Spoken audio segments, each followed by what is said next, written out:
tous, bienvenue dans votre journal de la culture. Aujourd'hui, nous recevrons sur le plateau les stars de la comédie musicale Roméo et Juliette, version israélienne. Elles vont se produire sur la scène du théâtre Guécher à Tel Aviv. Et puis nous offrons aussi un live du tube Aimé que vous connaissez tous, mais pour la première fois en hébreu. Et puis un reportage qui va sans doute vous ouvrir l'appétit, les tapas, stars de la révolution gastronomique. Le Culture Mag, c'est tout de suite.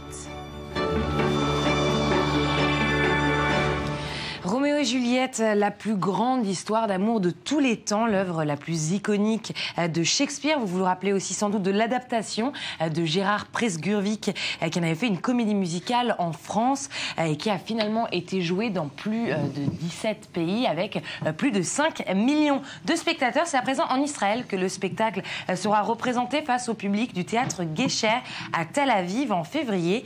Et sur le plateau, je me trouve avec 3 personnes, les deux amoureux. Roméo incarné par Aviad Arzion et Juliette par Elite Deitch et Marc Assous qui est donc producteur de ce spectacle. Bonjour à vous. Avant de revenir un petit peu sur ce projet merveilleux, on va regarder un reportage de Sandy Fortis et Ranchnek qui sont venus vous suivre pendant vos répétitions. On va regarder ça en images tout de suite.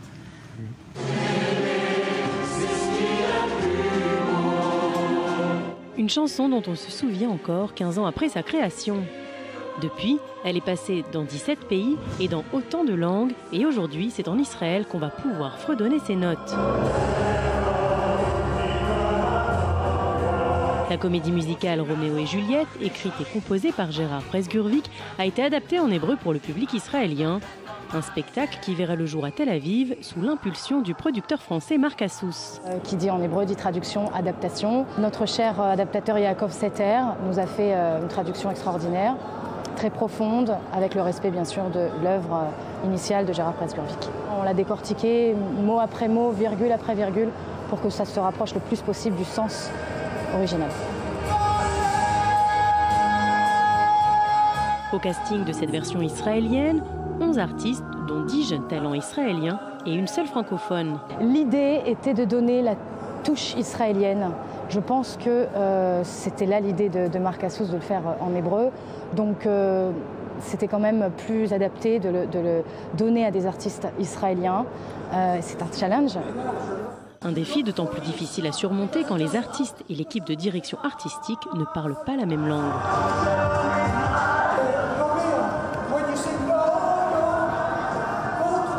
On a fait beaucoup de séances de travail pour dire ce que...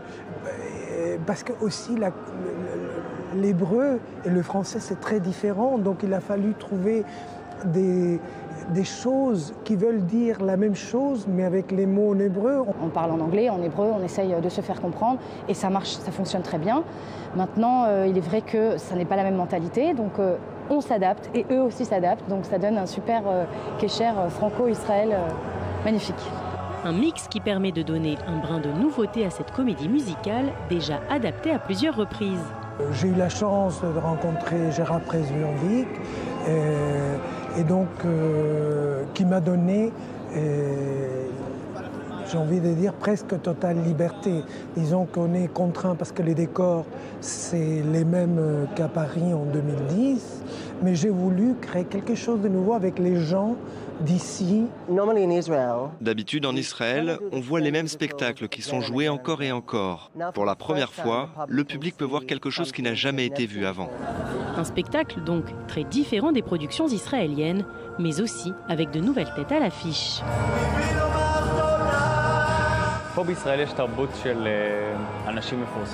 Ici, en Israël, les personnes connues font le succès des spectacles. L'objectif de Marc a été de prendre des comédiens talentueux, mais pas encore connus du public. C'est un choix volontaire, donner la possibilité à des artistes talentueux qui ne sont pas connus, de leur permettre de l'être, de leur permettre de réussir. Dès le 12 février prochain, les Israéliens pourront donc découvrir cette comédie musicale qui a déjà séduit les Français et plus de 5 millions de personnes à travers le monde. Je pense que les Français et les Israéliens se ressemblent beaucoup, dans le sens que nous aimons aimer. On aime le drame, nous on vit en plein drame, donc je pense que c'est très fort.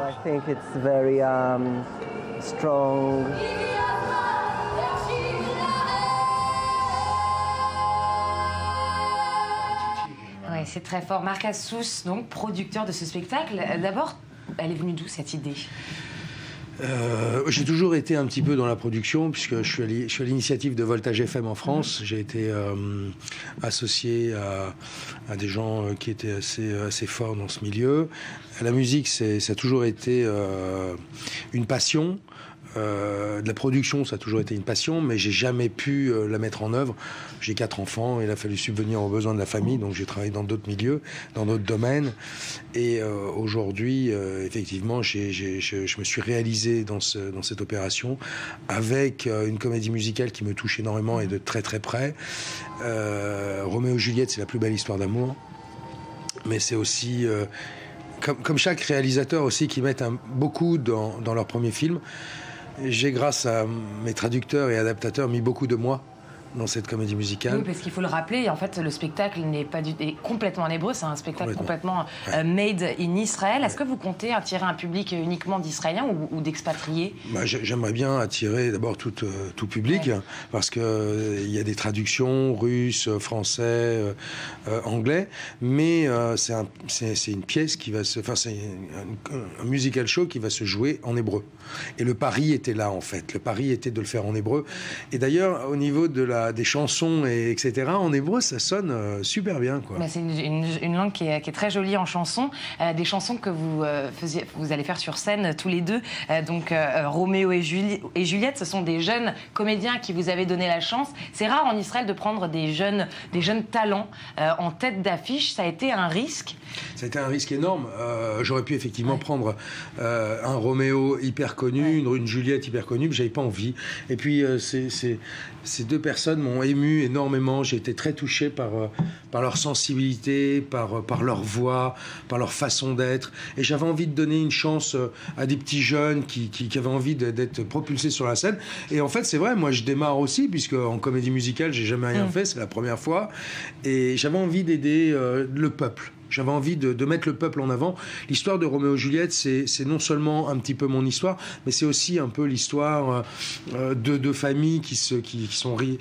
Et on a nous les Juifs, les Arabes de l'autre côté. C'est quelque chose qui me touche énormément. J'avais envie de faire quelque chose de nouveau. Et voilà. Qu'est-ce qui vous a séduit tous les deux dans ce projet ? Vous connaissiez la version française déjà du spectacle ? Tout d'abord, les personnages, vous savez. Roméo et Juliette, c'est vraiment un classique pour nous. Ces personnages, ce garçon et cette fille naïfs qui tombent amoureux envers et contre tous et qui se battent pour faire vivre cet amour. Et aussi la musique, c'est magnifique, c'est touchant, c'est une nouvelle version des chansons classiques, mais c'est pop, avec aussi une nouvelle façon de penser. Vous découvrez ou redécouvrez l'histoire grâce aux chansons. Donc pour moi, c'était une belle expérience et ça l'est toujours. C'est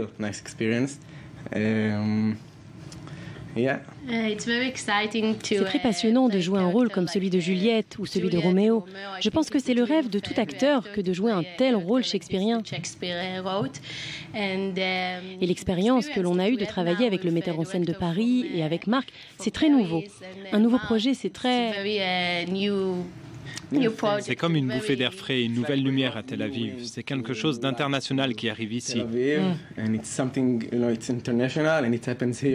C'est comme si on était allé dans un autre pays, mais en restant chez nous. Donc c'est bien plus fort que nous. Et ça a été difficile de travailler avec toute une équipe de Français ? C'est un challenge, oui. C'est différent. C'est différent, mais en fait, j'ai l'habitude de travailler avec des Français. Mes derniers projets étaient aussi en collaboration avec des Français. Apparemment, on fait bon ménage.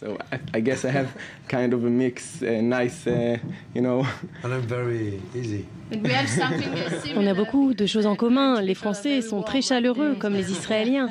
Donc on aime bien ça. Et est-ce que vous avez grandi avec la comédie musicale comme un peu aux États-Unis ou même en France d'ailleurs, avec cette idée de spectacle en chanson ?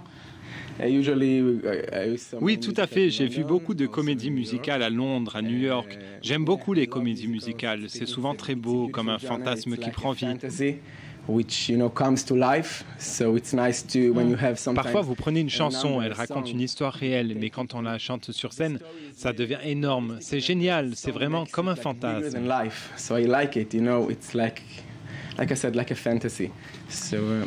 Je vais vous remercier d'abord d'être venu sur ce plateau et je vais rappeler à nos téléspectateurs que vous pourriez aller donc voir cette comédie musicale exclusivement, j'en perds mes mots, en hébreu du 12 au 21 février au théâtre Guécher de Tel Aviv. Aviad, Ilit et Marc, bonne chance, bon courage et à très bientôt. Merci. Thank you. Merci. Merci. À suivre, tapas au menu, mais tout de suite, le highlight, l'expo du jour sélectionné par toute la rédaction du Culture Mag.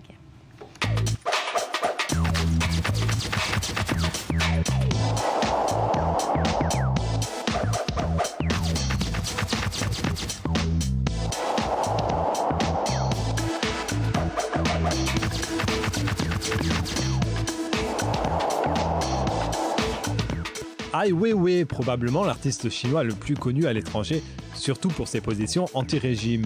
À Barcelone, le Centre pour l'image La Virena propose de retracer la carrière de cet artiste multitalent. Depuis son époque new-yorkaise au début des années 80, où il se lie d'amitié avec le peintre beatnik Allen Ginsberg, et jusqu'en 2014 où il expose à Alcatraz malgré sa mise en résidence forcée. Se renouvelant sans cesse, Ai Weiwei utilise tous les supports à sa disposition. Photos, design, sculpture, installation. Peu importe le moyen, ce géant de l'art contemporain défend sans relâche la liberté de créer, de penser, de s'exprimer.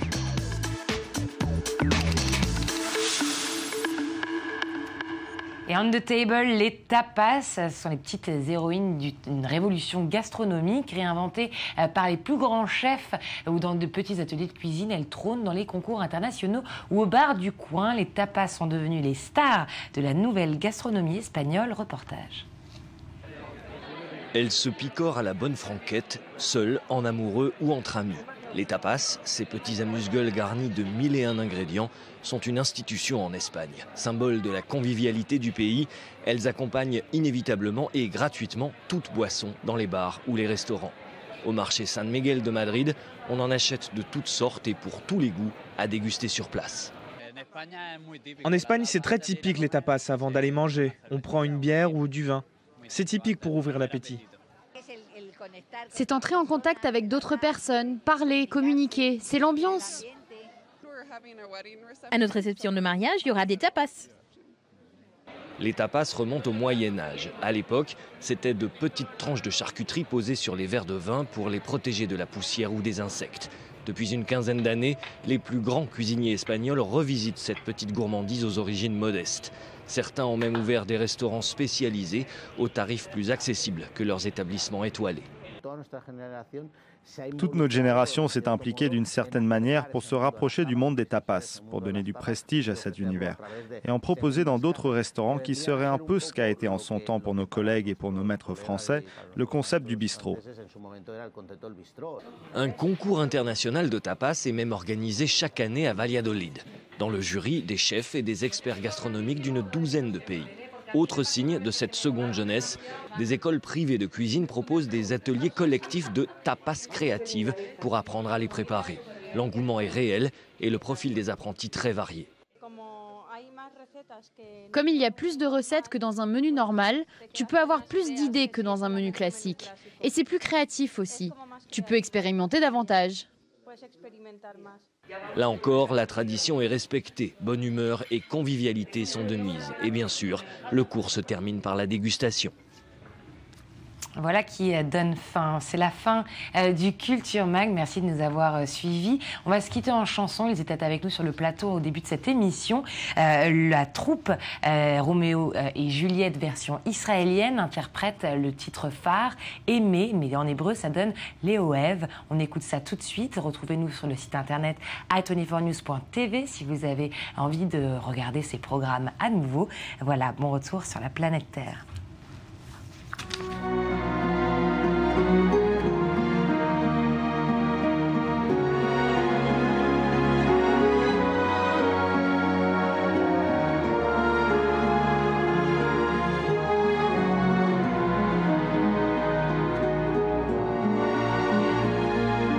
לאהוב ולא לסבוע, לאהוב, לעוף גבוה, לנגוע בקצה גן עדן, לאהוב ולא לסבוע.